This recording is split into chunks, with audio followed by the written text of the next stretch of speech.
Yes, Kenya. Tamu sana, tamu sana, tamu sana, yes. William Ruto and his brigade were today in KISII.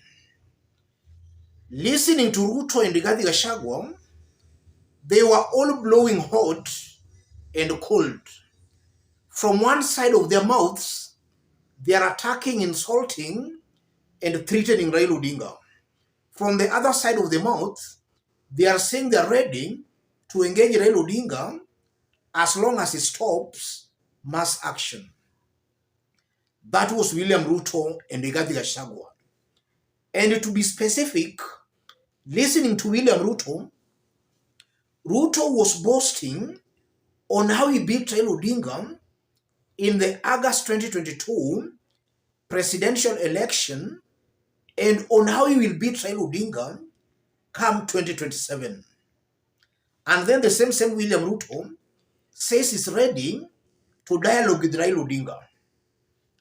And then to Rigathi Gachagua, Rigathi actually sent the church to talk to Raila Odinga. If the church fails to convince Raila Odinga to stop the mass action, the church should pray for Raila Odinga. Those were Rigathi Gachagua's words. After which he attacks and insults Raila Odinga. To a point, he insults the whole community, the entire Luo community. In this video, I want us to listen to some remarks made by Rigathi Gachagua. Remarks that have been going viral for the better part of today. That's Rigathi Gachagua, and he's making it very clear he's not mincing his words. He is attacking the Luo community. A person who is expected to be a symbol of national unity. And listening to Ruto and listening to Rigathi, they seem to be speaking the same language. Ruto has also been stereotyping against the Luo community.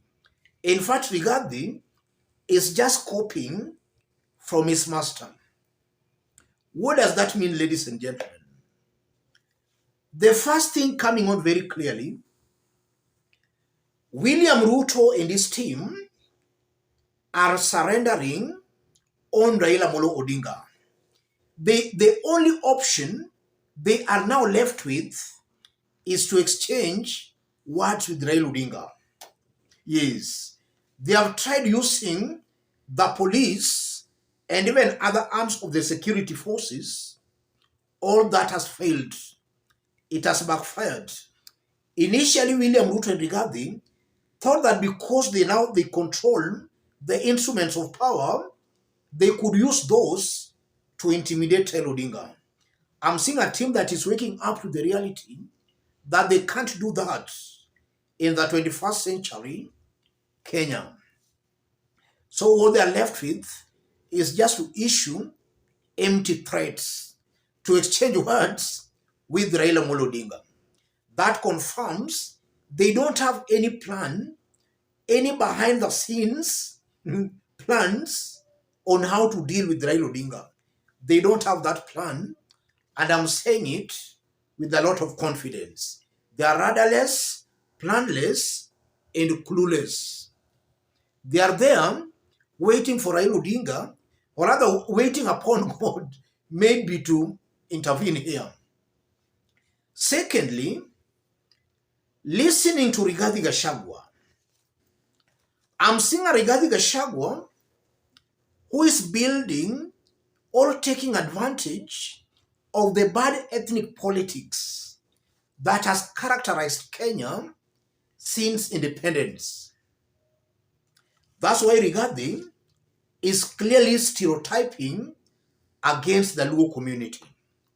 And I'm saying he's stereotyping against the Luo community because he's talking of Mandamano being in Kisumu, Babadogo, and Kibra. He's deliberately choosing those areas because he knows those are Luo areas. Let me put it that way. Those are areas densely populated by the Luo community. So it's using, or rather it's giving those examples deliberately as a way of portraying the Luo community as violent. So dealing with Raila Odinga, they have failed to tame or to threaten Raila Odinga. They are now passing their anger to the Luo community. And that also brings to the spotlight the rebels we have been seeing crossing over to William Ruto's team. Rigathi is just confirming that all those rebels crossing over to them have got completely no impact on the ground. Because if they had any impact on the ground, Rigathi, Ruto and their team could not be stereotyping on the Luo community. That means Ruto and his team, they know that the likes of Kidero, the likes of Jalango, the likes of Ojinda have no political capital on the ground. They cannot influence the ground to support Ruto's government. And that should be a warning to the so-called ODM rebels.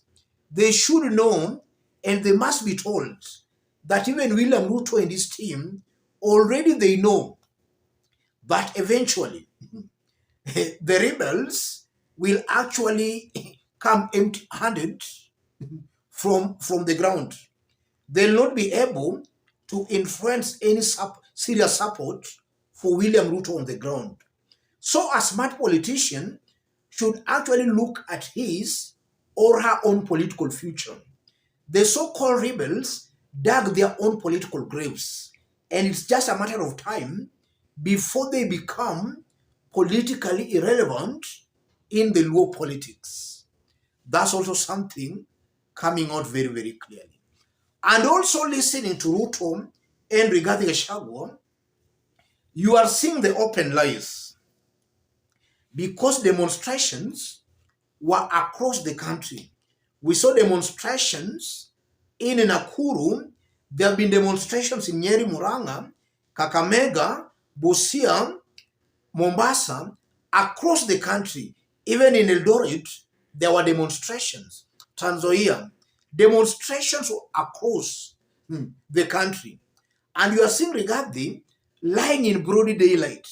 The demonstrations were only in Kisumu, Kibra, and Korogocho.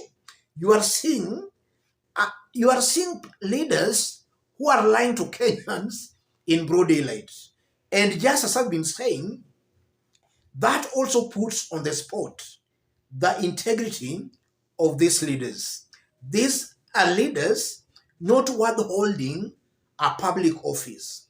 And if Chapter 6 of our Constitution was working properly, I strongly believe, and I'm saying this without taking sides, Ruto, Rigathi, and that team, they are not fit holding public offices. In fact, what they are doing right now, they are inciting Kenyans against other Kenyans, and that should not be encouraged. Rigathi Gachagua, William Ruto, Kimani Ichung'wah, Ndindi Nyoro, actually be national leaders. You are pitting communities against communities. That's what we call incitement, which should not be encouraged, especially coming from top government leaders who should be seen as symbols of national unity. Ruto, Rigathi, you are failing the test. You are coming out as tribalists.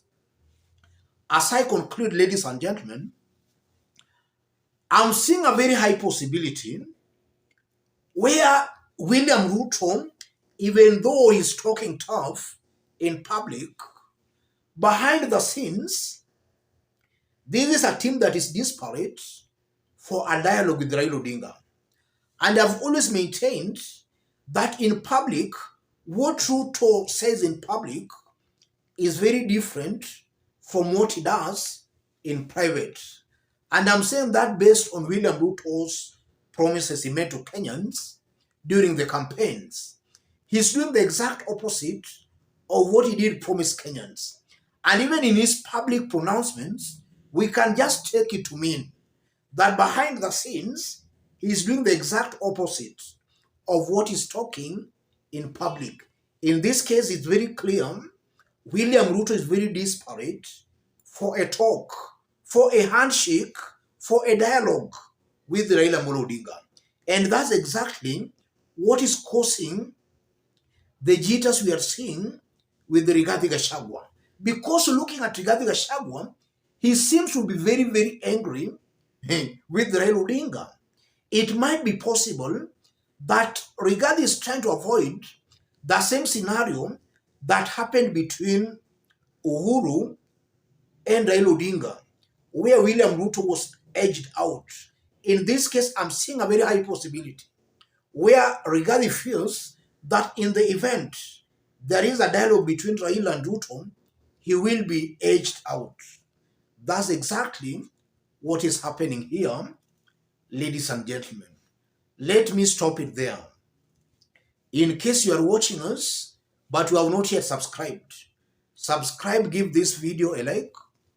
If you want to support us, I've pinned my number on the comment section. Contact me through the number or feel free to channel your support to the number. Those remarks by Rigathi Gachagua should be discouraged. Thus, a leader clearly inciting Kenyans against Kenyans, pitting communities against communities. And in this case, Rigathi is very desperate to pit the gamer community against the Luo community for his own political and personal gains. Let's meet in our next analysis.